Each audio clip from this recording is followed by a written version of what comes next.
Good evening and welcome to Icu Tv main news. We take a look at the stories that are making headlines. 5 suspects arrested for murder in Kabwe. Zambia wins bid to host major continental conferences.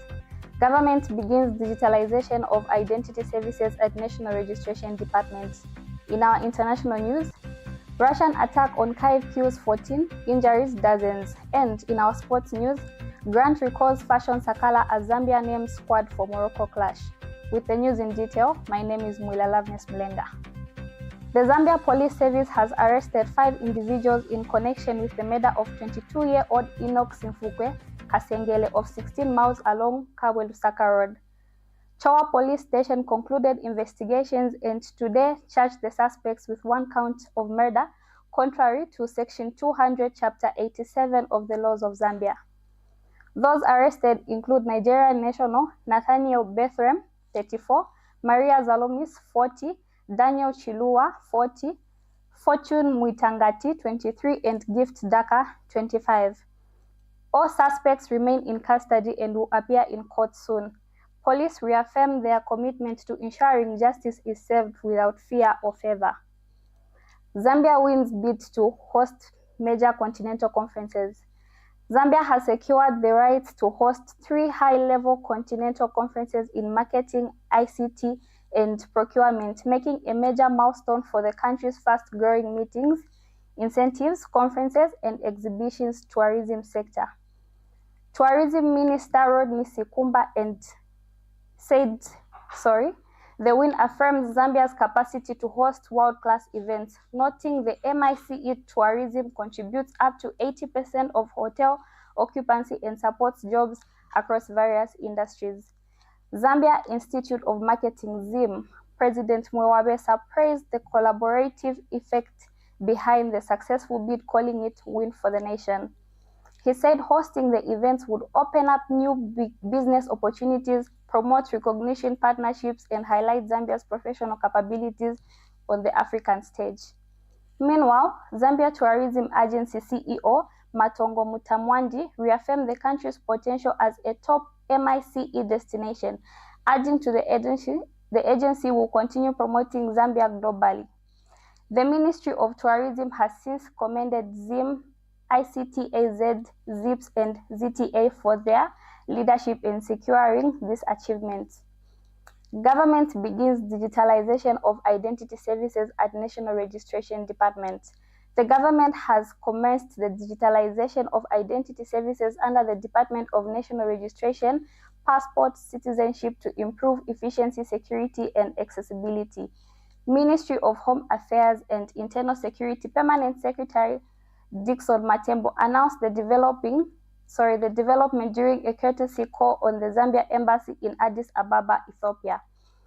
He said the initiative implemented in collaboration with Smart Zambia will allow Zambians, including those in the diaspora, to apply online for NRC's passport and citizenship documents. Mr. Matembo added that the digital upgrade will help safeguard citizens' data while modernizing public service delivery. He also pledged to engage the Ethiopian government on issues of illegal immigration and to operationalize the Joint Permanent Commission of Cooperation signed in 2017. This was reviewed in a statement issued to Icu TV by Hambaya Munangandu, First Secretary Press and Tourism at the Zambia Embassy in Ethiopia. We take a break. Please stay with us for more details. The Information and Communications University is driving the thrill for the nation in research and development. Enroll now for full-time and distance programs in the School of Engineering, Humanities, Business and Education. To apply, visit our website at www.icuzambia.net or call us on +260 211 221 662 or 0966 342 359. Sponsorship is available. Enroll now.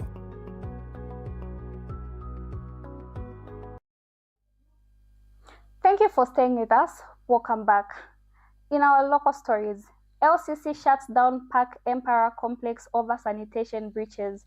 The Lusaka City Council has closed Park Emperor Complex along Lumumba Road for gross public health violations.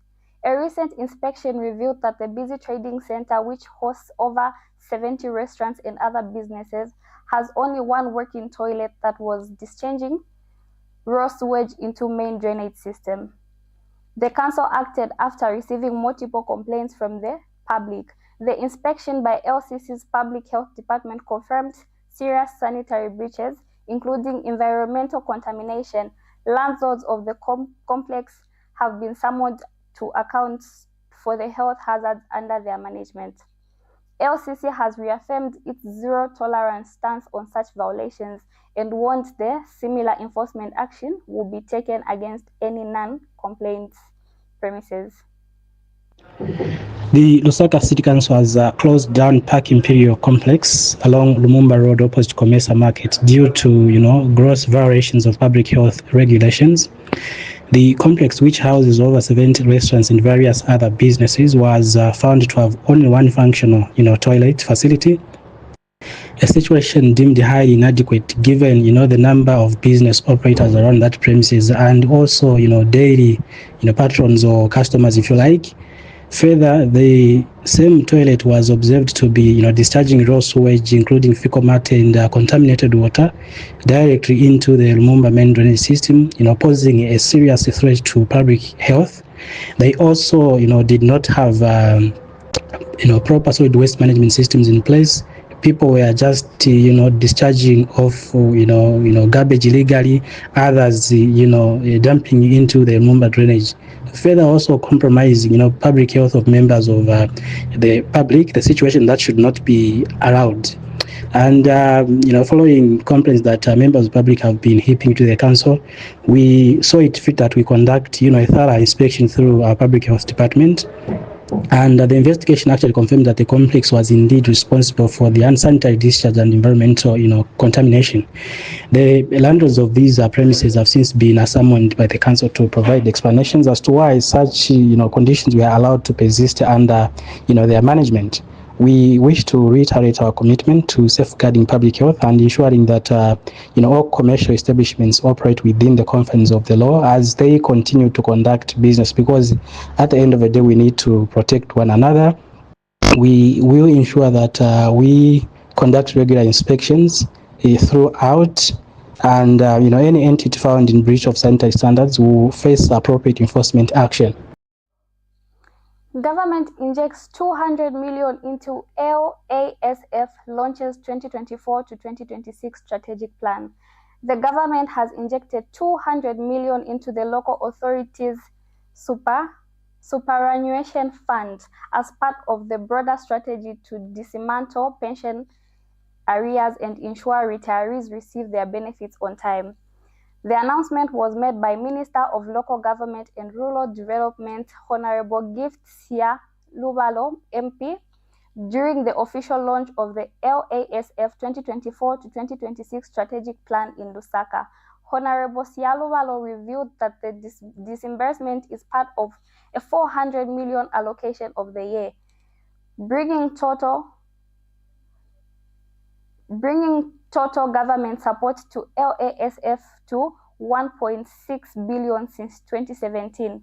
He emphasized that this demonstrates the government's strong commitment to safeguarding the welfare of workers who dedicated their lives to the public services. The minister added that the new strategic plan is aligned with the 8th National Development Plan and includes measures to modernize the pension system. Key reforms include reducing the pension benefits waiting period to 3 months, reviving the LASF Act to broaden membership and strengthening governance structures for improved accountability. He stressed that pensions are not a privilege but a right and must be handled with urgency and compassion. Honorable Sialuvalo urged all stakeholders, LASF board, management, unions, and regulators to collaborate in ensuring the successful implementations of the reforms for the benefit of current and future retirees.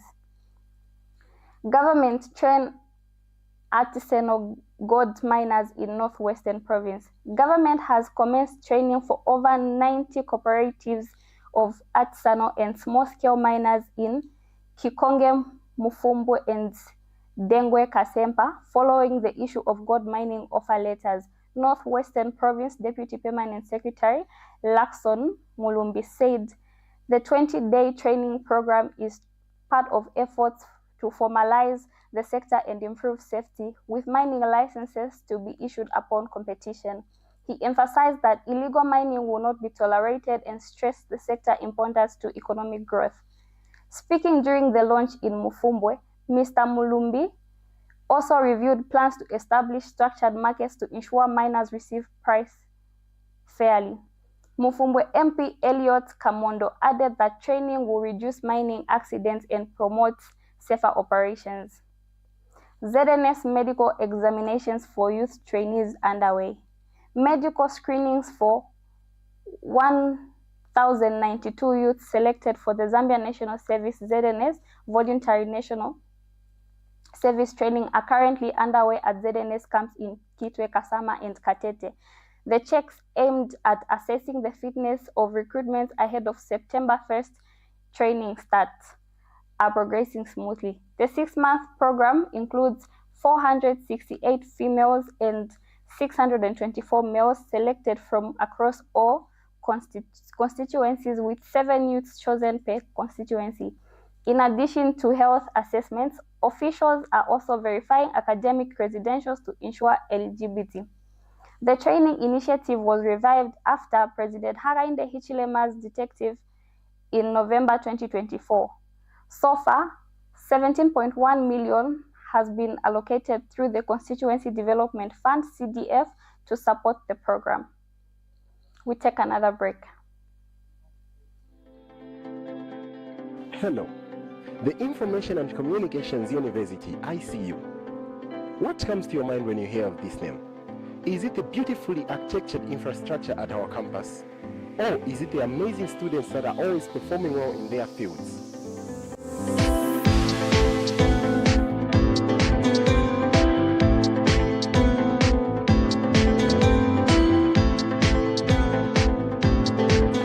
My name is Zimba Emmanuel, and I present to you Alumni Chronicles, a program that gets to look at all students that have passed through the corridors of ICU and are making an impact in society today.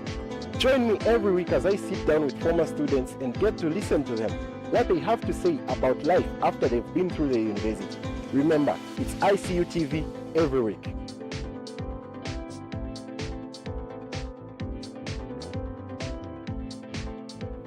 Welcome back, and in our international news, Russian attack on Kyiv kills 14, injuries dozens. At least 14 people, including 2 children, have been killed and over 30 injured following a large-scale Russian drone and missile attack on Ukraine's capital, Kyiv. The pre-dawn assault targeted multiple districts, damaging residential buildings and city center mall. Ukrainian officials described the strike as massive attack, with Russia reportedly launching ballistic and cruise missiles as well as shared drones from multiple directions. A 5-story building collapsed in Danisky district, and red tracer fire lit up the skies as Ukrainian defenses attempted to intercept incoming projectiles. President Zelensky confirmed the death toll, while Interior Minister Ihor Kaimenko and Kyiv Mayor Vitaly Klitschko highlighted the scale of destruction. The attack comes and aimed stalled international peace efforts in the ongoing war. Mexico reports 53% surge in flex-eating screwworm cases. Mexico has recorded a sharp 53% increase in cases of flesh-eating screwworm infections in animals, according to newly released government data.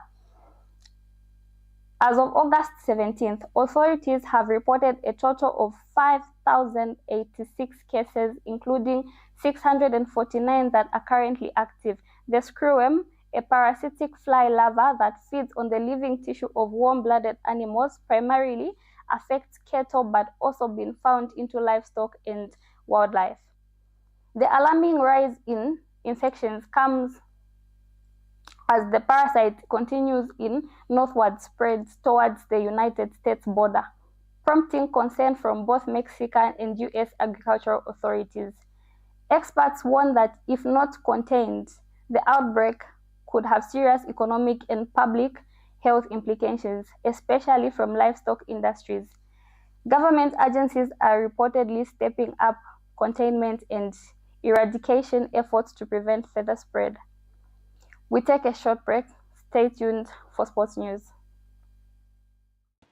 Did you know that mental health conditions are treatable and recovery is possible?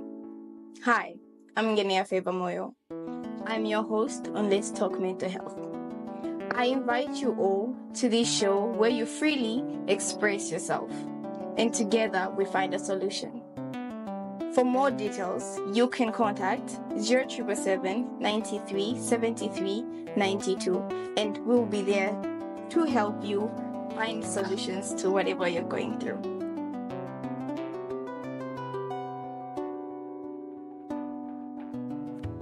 Welcome back, and now in our sports news. Grant recalls fashion Sakala as Zambia names squad for Morocco clash. Chipolopolo coach Avran Grant has recalled striker fashion Sakala for Zambia's 2026 FIFA World Cup qualifier against Morocco, marking the end of a public fallout between the two. The Saudi Arabia-based forward returns to the national team after apologizing for his past conduct. Grant confirmed that Sakala admitted his mistake and expressed remorse for speaking out against teammates and others.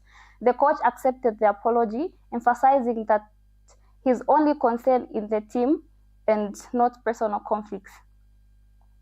Also returning to the squad are goalkeepers Mwenya Chiwe, who recently rejoined Zesco United, and Lawrence Mulenga, who was absent from the last two call-ups. The squad announcement signals a unified front ahead of the crucial qualifier.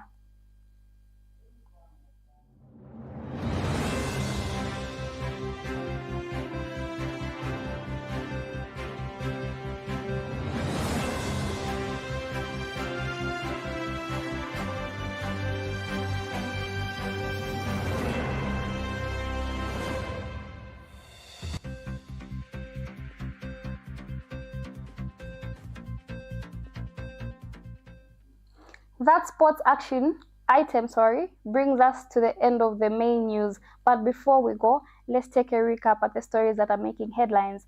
5 suspects arrested for murder in Kabwe. Zambia wins bid to host major continental conferences. Government begins digitalization of identity services at National Registration Department. International news. Russian attack on Kyiv kills 14, injuries dozens. And in our sports news, Grant recalls fashion Sakala as Zambia names squad for Morocco clash. Thank you so much for watching. For more news updates, stay glued to our Facebook page at Icu TV and our website at icutvzm.com.